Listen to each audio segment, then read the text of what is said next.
जय श्री राम। मित्रों, मैं सोमनाथ के विषय में बताया था, सोमनाथ मंदिर के विषय में, और एक बैठक जो देश की आज़ादी के बाद 1951 में जो बैठक होने जा रही थी, जिसके लिए नेहरू को भी उस बैठक, कैबिनेट की बैठक में बुलाया गया था, लेकिन नेहरू नहीं गए। और जब वो जाने कि ये बैठक सोमनाथ मंदिर के जीर्णोद्वार के लिए हुई है, तो उस कैबिनेट में बैठे हुए सभी मंत्रियों को बड़ी फटकार नेहरू ने लगाया था और कहा था कि मुझे ये बैठक अच्छी नहीं लगी है और सोमनाथ मंदिर का जीर्णोद्वार मुझे पसंद नहीं है। नेहरू ने कहा था।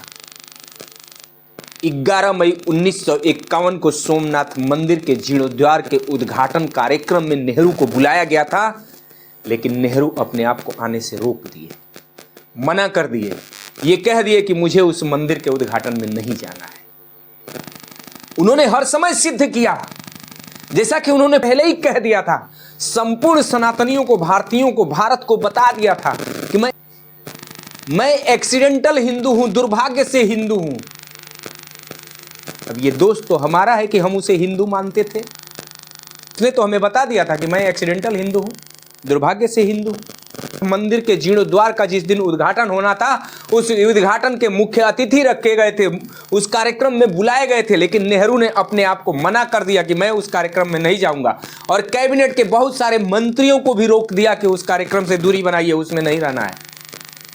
लेकिन सौभाग्य कहिए, पहले गृह मंत्री के रूप में सरदार वल्लभ भाई पटेल जैसा लौह पुरुष मिला था, जिसने ये संकल्प लिया कि नेहरू आए या जाएं, सोमनाथ मंदिर का जीर्णोद्वार होके रहेगा। इसलिए मेरे मित्रों, नेहरू खानदान से, गांधी खानदान से सावधान रहें। न ये भारत का था, न भारत का है, न भारत का रहेगा। और वास्तव में वो खानदान हिंदू नहीं है, वो खानदान मुस्लिम खानदान है।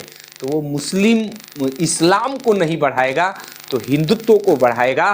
कोई भी मुस्लिम कुरान को छोड़ करके, कुरान और इस्लाम को छोड़ करके कहीं अन्यत्र नहीं जा सकता। इसलिए बार बार कांग्रेस आतंकवादियों के बचाव में खड़ी होती है, इसलिए बार बार गांधी परिवार आतंकवादियों के बचाव में खड़ा होता है, इसलिए बार बार गांधी परिवार ऐसा कुछ करता है जिससे इस्लाम मजबूत हो। इसी की देन है वफ़द बोर्ड, इसी की देन है भारत की आज़ादी के बाद, भारत के बंटवारे के बाद, भारत के अनेक जिलों में, भारत के अनेक गाँव में अनेक मस्जिदें बन गई।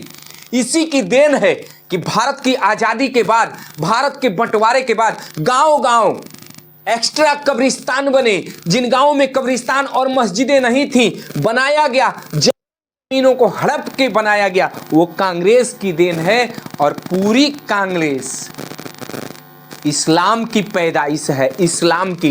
इसलिए मेरे मित्रों, अपने आप को सुरक्षित रखना चाहते हैं, अपने गांव को सुरक्षित रखना चाहते हैं, अपने शहर और जिले को सुरक्षित रखना चाहते हैं, यहां तक कि बेटी बच्चों को सुरक्षित रखना चाहते हैं, कांग्रेस से हटके जब जब समय आए, इस राष्ट्र को जो मजबूत करने का काम कर रहा हो, उसके साथ जुड़िए। जय जय सिया राम।